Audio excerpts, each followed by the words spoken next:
ఆకాశం దిగి వచ్చి మబ్బులతో వెయ్యాలి మన పందిరి. ఊరంతా చెప్పుకునే ముచ్చటగా జరగాలి పెళ్ళంటే మరి.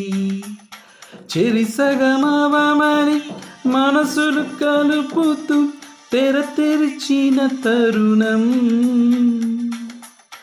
ఇది వరకెరుగని వరుసలు కలుపుతూ మురిసిన బంధుజనం.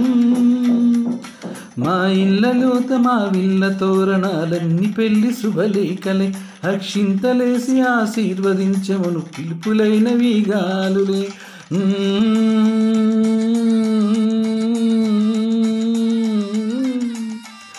పుష్కరం జరుపుకుంటున్నటువంటి మా ఇద్దరికి పెళ్లి రోజు శుభాకాంక్షలు.